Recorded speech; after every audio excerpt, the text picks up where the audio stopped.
Oi pessoal, eu estou com o de boa? Tranquilão? Então vamos lá. Bem, mais uma vez queria agradecer a presença de vocês na aula de hoje, tá? Algum de vocês aqui não estava na última aula que eu dei, pessoal? Bem, para quem não estava lá, meu nome é Rian, sou professor de Geografia aqui da casa já há um tempo. E na última aula a gente estudou basicamente, pessoal, Geografia Agrária, né?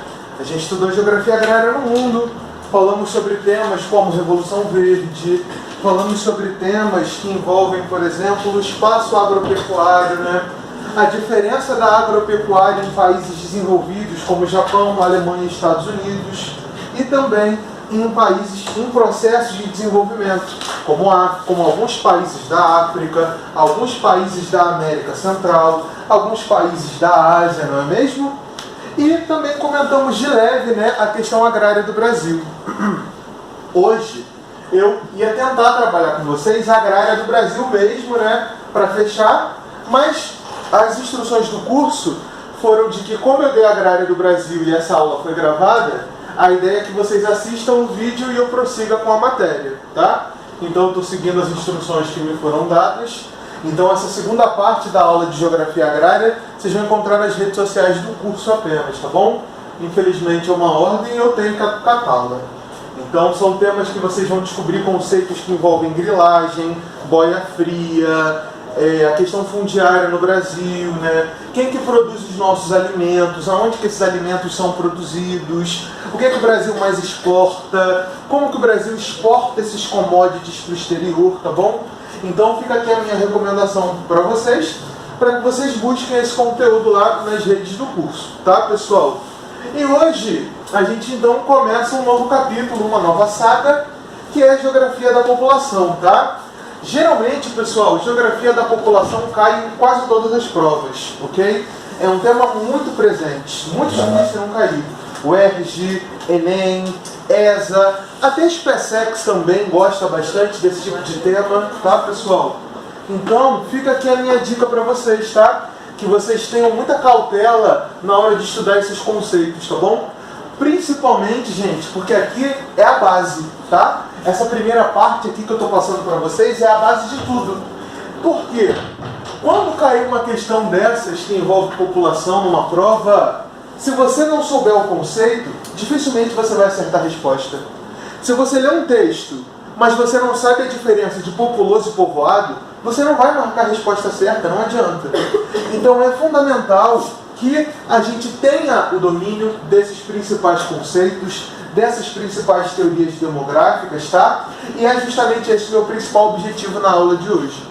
Depois, se houver tempo para a gente pegar, vamos destrinchar a população brasileira?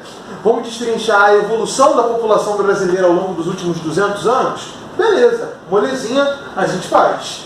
Mas o meu foco aqui é que vocês saiam com uma base sólida, para que quando apareça um texto, uma imagem, um infográfico numa prova da ESA, ou no vestibular do Enem, ou no vestibular da UERJ, você tenha condições de interpretar essa questão e, a partir disso, a partir dessa sua base sólida, você perceber qual questão é absurda, qual alternativa é mais coerente, qual alternativa não fala nada com nada. Porque convenhamos, se você não sabe os conceitos, tudo parece nada com nada. Tudo parece whatever. E a gente não pode se dar o luxo de cometer esse erro num tema que cai pra caramba, tá? Eu acredito que de cada 10 questões de provas de geografia em concursos, pelo menos 2 estão relacionadas à população. Então é um valor razoavelmente alto, não é mesmo? O fato é, pessoal, que, como eu já falei para vocês, essa aula está separada em algumas partes. A primeira parte já está no quadro, que são esses conceitos. A segunda parte eu vou colocar assim que eu acabar de explicar essa primeira, que são as teorias de Malthus, econeomalthusiana, reformista e também neomalthusiana. E também, né, a gente estudar as pirâmides etárias, que é a minha grande preocupação, é o meu grande temor, porque é um gráfico geralmente um pouquinho incômodo e que as pessoas têm um pouco de dificuldade de interpretar, tá bom? Enfim, falar dessa introdução para todos vocês, fica aqui então o início da nossa aula, tá? Bem, como eu falei para vocês, estudar a população, estudar a demografia, tá? é complicado se você não tem uma boa base teórica. E essa base teórica, ela se dá a partir de alguns conceitos. Esses conceitos estão aqui no quadro. O primeiro deles é o conceito de populoso. Ah, aquele país é muito populoso. Ah, Rondônia é o estado brasileiro menos populoso. Ah, o deserto do Saara é uma das regiões menos populosas do mundo. Ah, poxa, o centro do Japão, o centro urbano do Japão, é uma das áreas mais populosas do mundo. Então, pessoal, o conceito de populoso, ele significa o quê? Número de habitantes numa área. Ponto. Número de habitantes numa área. Então, pode ser um país? Pode. Pode ser uma cidade? Pode. Pode ser um estado? Pode. Pode ser um continente? Pode. Depende do seu objeto de estudo. Se você está estudando a América Central, é óbvio que você vai estudar a população daquele continente todo. Se você está estudando o Duque de Caxias, você vai estudar a população dos 4 distritos. Se você está estudando a população, por exemplo, de Minas Gerais, você vai perceber que existem diferenças. Enfim, populoso, então, pessoal, é o número total de habitantes, ou seja, sua população absoluta. E aqui entra a primeira pergunta da aula de hoje, e vamos ver quem está atento. Vamos lá? Qual é o país mais populoso do mundo? China. China, muito bem. A China é o país mais populoso do mundo. Alguém sabe qual é a população da China? Alguém aqui tem uma ideia de qual é a população da China? 300 milhões, eu acho. Por aí. 1 bilhão e pouco mais de 300 milhões de habitantes, que aqui eu vou arredondar para 400, tá? Mas está abaixo. Está 300 e bolinha, tá bom? Vou até botar aqui, ó. Tá melhor botar direitinho para ficar melhor. 1 bilhão e pouco mais de 300 milhões de habitantes, ok? Então sim, a China é o país mais populoso de todo o mundo. Não existe nenhum país que tenha uma população maior do que o país asiático. E qual é a segunda maior população do mundo? Alguém tem ideia? Índia, muito bem. A Índia é o segundo país mais populoso do mundo. A Índia tem uma população de 1 bilhão e pouco mais de 200 milhões de habitantes. Então sim, China e Índia realmente juntas têm mais de 2 bilhões de seres humanos dentro de seus territórios. E o terceiro colocado, alguém tem uma noção desse ranking? Agora fica mais difícil, né? Estados Unidos, tiram onda. Estados Unidos. Estados Unidos, que tem uma população de pouco mais de 325 milhões de habitantes. Que diferença. Sim. E o Brasil? Qual a população do Brasil? 210. 200 e pouquinho, né? Hoje, acredita-se, porque 210 é o indicador do último censo demográfico, que é de 2010. A gente não teve censo desse ano, já que o governo tirou as verbas do IBGE. Mas, vamos supor que esteja aí na faixa dos 220 milhões de habitantes. Ok? Então, Brasil, vamos arredondar aqui para 220. Ok? Então, percebam as diferenças, não é? Essas são as 4 maiores populações do mundo. China, Índia, com um exército inteiro de seres humanos. Estados Unidos e Brasil, também com populações bem grandes, né? E eu pergunto para vocês. Alguém consegue me dizer uma consequência de ter uma população grande como essa para a China, por exemplo? Falta de gastos. Não só. Pode falar. Gastos? Também, mas você também arrecada muito, já que você tem muita mão de obra. Pouco espaço? Também é um bom argumento, mas não é muito a consequência de fato que eu queria trabalhar, não. Ninguém aqui nunca ouviu falar na política do filho único na China? Sim. A China, durante a década de 70, teve a política do filho único. Sim, só podia ter um filho por casal, sem desenrolo. E isso trouxe consequências para o país, não é mesmo? Assim, não é meu papel demonizar nenhum povo, mas é nosso papel fazer uma reflexão crítica, ok? Então a gente está falando de uma população de mais de 1 bilhão de cabeças. E que desde a década de 70 tem uma política de um filho por casal. Tudo bem que na década de 90 eles permitiram 2 filhos por casal. Mas pensa bem, mesmo com essa política funcionando por mais de 2 décadas, a China tem uma população de mais de 1 bilhão e 300 milhões de habitantes. É óbvio que isso traz consequências. Por exemplo, culturalmente falando, e eu não digo que isso é correto, mas é um fato, a população chinesa é muito patriarcal. Já ouviram falar do patriarcado, o patriarcalismo? A ideia de que o homem é o predominante dentro da sociedade. Então, por exemplo, se você tem um restaurante, a função é o seu filho homem, mais velho, assumir o seu restaurante quando você se aposentar, quando você parar de trabalhar, ou quando você falecer, enfim. Ou então, você pode pensar, por exemplo, que você tem uma empresa de negócios. É o seu filho, homem, mais velho, que deve assumir a sua empresa. Então pensa, a gente está falando de um patriarcado muito forte. E que, num período de tempo, só podia haver um filho por casal. Isso gerou um desequilíbrio. Não é à toa que eles tiveram que não permitir, por exemplo, você descobrir o sexo do bebê antes do nascimento. Porque quando descobriam que eram meninas, que eram mulheres, isso gerava uma pressão social muito forte.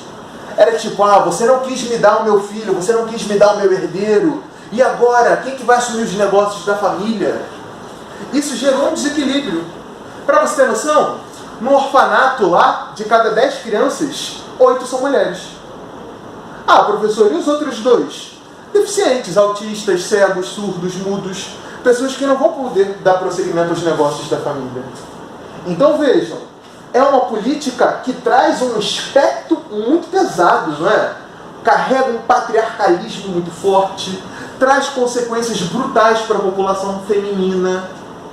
Mas aí eu te pergunto, como que a gente controla o crescimento de uma população de 1 bilhão e 300 milhões de habitantes?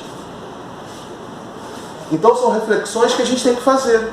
Por isso que eu falo que não cabe a mim demonizar um povo. Agora, é óbvio que eu tenho minhas críticas à política do filho único. Principalmente o desequilíbrio que ela trouxe em relação à população feminina. E isso é fato, tá? Hoje, principalmente depois de muita pressão, e até depois também que a situação deu uma controlada, a China liberou você ter 2 filhos. Se não me engano, ou desde 2000 ou desde a década de 90. Eu não tenho certeza agora do ano de cabeça não, tá? Mas se você comparar, por exemplo, a Índia, daqui a uns 5, 10 anos no máximo, deve ultrapassar a China como maior população do mundo. É questão de tempo até que a Índia supere os chineses e tome o posto de país mais populoso do mundo. Enfim, pessoal, eu acho interessante trazer essas informações para vocês, porque ajuda a entender justamente o conceito de populoso. População absoluta. Gente pra caramba. Como que a gente vai organizar essa cabeçada de candango? Então, esse é o desafio de quem estuda a geografia da população, esse é o desafio de quem estuda a demografia. Como que se planeja uma cidade num país que tem 1 bilhão e 300 milhões de habitantes? Será que tem espaço para todo mundo no urbano? E será que tem espaço para todo mundo no campo? Como que é feita essa distribuição? Então, são desafios que as sociedades têm. E é nosso papel, enquanto estudiosos, reconhecer esses desafios, analisá-los de forma crítica, para assim conseguir matar caso esse assunto caia numa questão de vestibular, numa questão de concurso público, numa questão de prova militar. O fato é que esse é o primeiro conceito da aula de hoje, o conceito de populoso. Ok? Alguma dúvida até aqui, minha gente? Eu peço que essa aula não vire um monólogo não, tá? Monólogo é tipo quando você vai no teatro e vê aquela pessoa falando, e depois você vai embora balançando a cabeça, tipo, foi maneirinho, valeu. Então interajam, tá? Interajam, não é o stand-up do Porchat não, tá? Vocês podem interagir e tal, brincar, ok? Eu gosto de zoar o Daniel, que ele consegue fazer um stand-up na aula dele. Eu já sou um cara um pouco mais sério. Então eu peço que vocês interajam, tá? Tirem suas dúvidas, caso elas existam. O segundo conceito, pessoal, é o conceito de povoado. Muita gente confunde esses dois conceitos. Muitas. E não é à toa que as provas tentam te induzir ao erro. Quando você for pegar, por exemplo, o simulado que eu vou trazer daqui a algumas aulas, trazendo questões de população, você vai ver como que alguns textos tentam te induzir a confundir populoso e povoado. Que é um erro comum, infelizmente. Enquanto que populoso tem a ver com a quantidade de habitantes, povoado tem a ver com a distribuição da população. Vamos falar, por exemplo, do Brasil. O Brasil é um país populoso? Sim. A gente tem uma das maiores populações do mundo. Não somos mais populosos que a China. Não somos mais populosos que a Índia. Não somos mais populosos que Estados Unidos. Mas, em comparação ao restante do mundo, de fato, o Brasil é um país populoso. Acho que não há nenhum tipo de discussão em relação a isso. Agora, o Brasil é um país bem povoado? A nossa população está bem distribuída dentro de todo o território nacional? Não.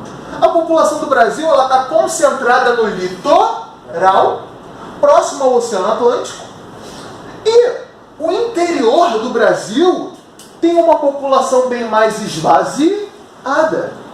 Não, nem isso. Vamos entrar em outro mérito agora? Será que o norte e sul do Brasil têm as mesmas populações ou populações semelhantes? Não, é óbvio que não.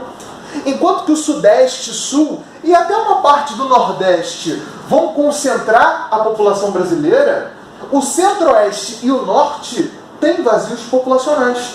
Principalmente o estado de Rondônia e Roraima. Então o Brasil ele é um país populoso? Sim. Agora, é um país mal povoado. A nossa população não está bem distribuída pelo nosso território. Ah, professor, mas prova que a população brasileira não está bem distribuída pelo nosso território. Eu duvido você provar.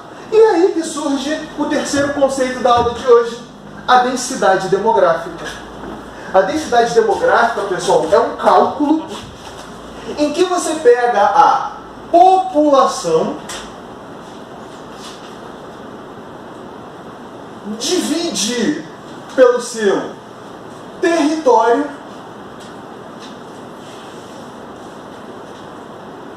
e esse valor vai ser dado em habitantes por quilômetro quadrado.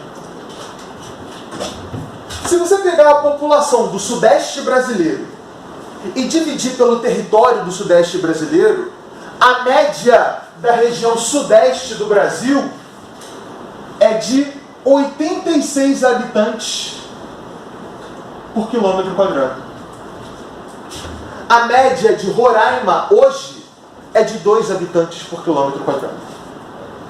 São Paulo tem áreas acima de 90 habitantes por quilômetro quadrado. Rondônia tem 4 habitantes por quilômetro quadrado. O Pará, que é o estado de maior população do norte, não chega a 8 habitantes por quilômetro quadrado. E aqui eu tenho uma pergunta que eu duvido que vocês acertem. Existe um município do Rio de Janeiro que ele é conhecido como formigueiro humano. E ele já chegou a ser o primeiro no mundo de densidade demográfica. Ou seja, concentração de pessoas por quilômetro quadrado. Vocês sabem de qual município do Rio eu estou falando? São João de Meriti. Você já foi em São João de Meriti? Se você foi em São João de Meriti, cara, vamos ser sinceros, São João de Meriti não consegue mais crescer pro lado. Não consegue. Não dá. Primeiro que é um município pequeno. Não é um município que nem Caxias, que você tem Xerém lá para cima, você tem Bariê lá para cima, você tem Santa Cruz da Serra lá para cima, e até aqui em Saracadeia também uma população um pouco mais vazia. Agora, se você vai para São João de Meriti, cara, não tem como. Não vai crescer para os lados. Não dá. Vai invadir outro município. Se você for para São João de Meriti, você vai ver um município vertical. Barraco em cima de barraco, casa em cima de casa, casa em cima de casa, casa em cima de casa, casa em cima de casa. São João nem tem uma população gigante. Mas para o território, que é bem pequeno, a gente está falando de uma das mais altas densidades demográficas. São João tem uma densidade acima de 90 habitantes por quilômetro quadrado. Isso mostra que a densidade demográfica pode te enganar. Ah, São João de Meriti tem uma alta densidade demográfica, então deve ser o município de maior população do Rio. Disse a pessoa que nunca estudou população. E é óbvio que não, não é? Porque não tem a ver com a quantidade de pessoas só. Tem a ver com a quantidade de pessoas dividida pelo seu território. Duque de Caxias tem um território muito maior. Provavelmente também tem uma população maior. Só que a nossa densidade demográfica é menor. Por quê? Porque na conta, o nosso território é gigante em comparação aos Meriti. Então, só um exemplo para vocês, tá? E o país que tem a maior densidade demográfica no mundo é considerado Mônaco, tá? Mônaco, que é uma província, né? Algumas pessoas ainda dizem que é uma província francesa, mas o fato é que o Mônaco tem autonomia, então a gente considera como uma área de extrema densidade demográfica, ok? Ou seja, você tem uma população relativamente grande para um território relativamente pequeno, ok? Outro exemplo é a própria China, né? A China tem 1 bilhão e 300 milhões de habitantes, mas a China é grande pra caramba. Tem uma área da China que é um deserto, o deserto de Gobi. Será que nessa área do deserto de Gobi tem uma população gigante? É óbvio que não, ninguém quer morar no deserto, cara. Então, você não pode se iludir. Ah, a China deve ter uma população enorme, né? Então deve ter a maior densidade demográfica do mundo. Não, não, não, não, não. Se você não considerar o território, você erra nesse cálculo. Professor, Pode então a falar. Rússia tem a menor densidade demográfica do mundo? Uma das menores, né? Porque realmente é o maior território do mundo como um todo. Agora, você tem que entender que a Rússia é um país um pouquinho diferente, porque a Rússia é um país transnacional, é um país transfronteiriço, desculpa. Significa que a Rússia está tanto na Ásia quanto na Europa. A porção europeia da Rússia vai ter uma população bem grande. A parte asiática, principalmente ali da Sibéria e tal, que é aquela área fria mesmo, aí, irmão, vazio demográfico mesmo, população minúscula, tá? Enquanto que a parte europeia, que vai pegar ali Moscou, que vai pegar ali Leningrado, que vai pegar ali São Petersburgo, aí realmente você vai ter uma concentração populacional maior, tá? É que nem o Brasil. Sudeste, uma cabeçada de candango por quilômetro quadrado. Vai lá para Roraima para você ver. Vazio demográfico. Entendeu? É sempre bom que a gente tenha essa noção, tá, pessoal? Então esse é o conceito de densidade demográfica. É só você pegar a sua população e dividir pelo seu território, ok? Então esse é um conceito que muita gente se atrapalha, pessoal. E vocês estão vendo que não tem nada demais.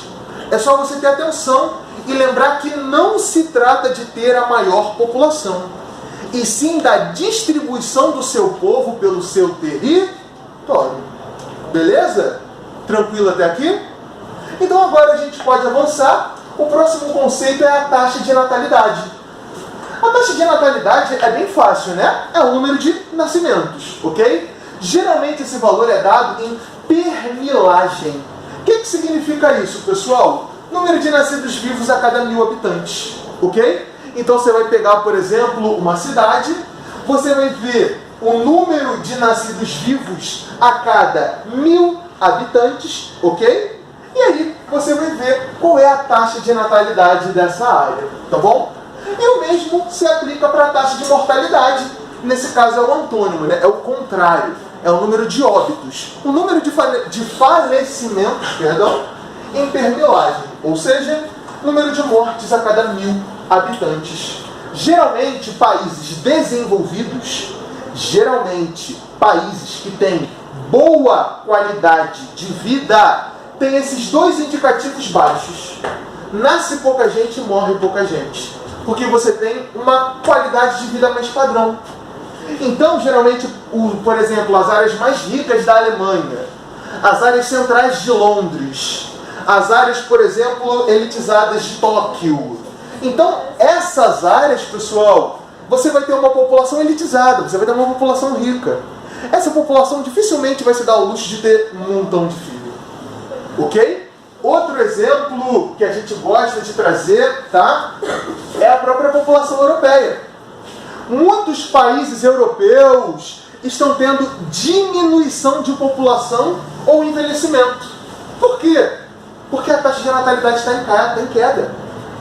Por muitos fatores. O custo de vida é alto, a inserção da mulher no mercado de trabalho. Tudo isso ajuda na redução da taxa de natalidade e também na taxa de mortalidade, tá, pessoal? Quanto maior a sua qualidade de vida, mais baixo tende a ficar esses dois indicadores. Agora, países problemáticos, países que não têm boa qualidade de vida, países que não têm estabilidade política, países que não têm uma boa condição para a sua população, aí esses valores são altos. Nasce gente pra caramba, morre gente pra caramba, nasce gente pra caramba, morre gente pra caramba, porque dane-se, zoado. Isso é a realidade dos países subdesenvolvidos. Enquanto que os países desenvolvidos tendem a reduzir esses indicadores. Um exemplo que eu gosto de dar são algumas áreas de países nórdicos, como a Suécia, por exemplo. A Suécia chegou a abrir vaga de emprego para imigrantes. Tipo, olha, abrimos aqui 10 vagas para arquitetos, 10 vagas para enfermeiros, 10 vagas para professores, 10 vagas para médicos. Gente, pelo amor de Deus, vem para cá trabalhar que a nossa população não está dando conta. Então, tem áreas que estão aceitando imigrantes justamente pela questão da taxa de natalidade. A própria Espanha e Portugal também. Portugal teve uma época que estava aceitando imigrante a rodo. E a Espanha também. Por quê? Porque a população estava envelhecendo. Você não tinha filho o bastante para substituir. Então a população ia envelhecendo, envelhecendo, envelhecendo. E a taxa de natalidade? Caindo, caindo, caindo, caindo. É por isso que Espanha e Portugal fizeram programas de acolhimento de imigrantes que tenham condição de trabalhar ali e sejam mão de obra qualificada. Então, esse é um conteúdo muito interessante, tá, pessoal? Taxa de natalidade, número de nascidos vivos, taxa de mortalidade, número de falecimentos, tá? Quando a gente estudar a pirâmide etária, quando vocês estudarem os gráficos de pirâmides etárias, aí sim vocês vão entender como que esses indicadores aparecem nas provas, principalmente na UERJ, tá? Para quem quer entrar no corpo de bombeiro pela UERJ, para quem quer fazer o vestibular da UERJ mesmo, quase todo ano, eu não me lembro do último ano em que a UERJ teve um vestibular sem cair pirâmide etária em uma das fases, ok? Então esses dois indicadores são fundamentais na hora dos estudos, tá bom? E o crescimento vegetativo é o quê? É a diferença dos dois, tá? Você pega a taxa de natalidade e a taxa de mortalidade e vê a diferença. Se o crescimento vegetativo for positivo, a população está crescendo. Se o crescimento vegetativo for negativo, a população está diminuindo e possivelmente envelhecendo, ok? Então, crescimento vegetativo, molezinha, tá? Diferença entre a natalidade e a mortalidade de uma determinada região, tá bom? Até aqui, então, já matamos 6 conceitos, ok? Falamos ainda sobre outros temas, mas vejam, eu ainda estou aqui e olha o tanto de coisa que a gente já falou na aula de hoje, tá? Esse é realmente um assunto, pessoal, que cai, porque é muito abrangente, pega o mundo todo. Por isso que eu recomendo que vocês tenham muita atenção a esses conceitos, tá? O próximo conceito, pessoal, é a taxa de fecundidade. A taxa de fecundidade também é um conceito tranquilo de entender, tá? Ela leva em consideração um termo que eu não gosto muito, que é a idade reprodutiva da mulher. Para os estudos, eles consideram que a mulher entra na sua fase reprodutiva dos 15 aos 45 anos de idade. Então, em tese, esse é o momento em que a população feminina tende a começar a ter os seus filhos. Ah, professor, a minha avó teve um filho com 56 anos. Leva ela no Fantástico, brother. Ela vai ganhar uma reportagem. Ela vai ser notícia no mundo todo. A BBC vai vir aqui conversar com ela se ela engravidou aos 56 anos. Poxa, professora, minha prima engravidou com 9 anos. Leva ela na delegacia, com urgência. Vai lá, leva ela e o maluco que engravidou ela para ele ir pro Jericinó. Porque a taxa de fecundidade é clara. A média vai dos 15 aos 45 anos, ok? Então você vai pegar o número de filhos que essas mulheres que estão nessa idade têm e você vai colocar na conta da taxa de fecundidade. Beleza? Também muito tranquilo. A taxa de mortalidade infantil, que é o nosso próximo e 8º conceito da aula de hoje, também é mais tranquilo de entender, tá? Geralmente é o número de óbitos de crianças com menos de 1 ano de vida. E os motivos são vários, tá? Primeiro é você ter falta de infraestrutura no parto mesmo, né? Eu sou homem, então fico mais tranquilo em relação a isso. Mas eu imagino como que para as mulheres o parto seja um temor muito grande, porque é uma violência ao corpo, né? Muitas vezes as decisões não são respeitadas pela equipe médica, a pessoa quer um parto natural faz cesárea, ou então a pessoa quer cesárea faz um parto natural e não dá certo. Isso gera tanto consequências para o bebê, tanto também para a mãe, né? Outros problemas como falta de vacinação, falta de testes, falta de acompanhamento. Ah, não fez o teste do pezinho. Ah, não fez o teste para paralisia infantil. Não tomou lá a injeção direito. Tudo isso interfere, tá? Além, é claro, das condições socioeconômicas. Você não tem condição de dar uma alimentação digna, você não tem acesso à água tratada, ou então você vive numa área que não tem acesso a tratamento de esgoto. Então você tende a ter mais doenças como dengue, como sarampo, como todo tipo de doença. Enfim, toda criança que morre com menos de 1 ano de vida, tá? Você bota na conta da taxa de mortalidade infantil. E é óbvio, países desenvolvidos com boa qualidade de vida têm mortalidades infantis baixas.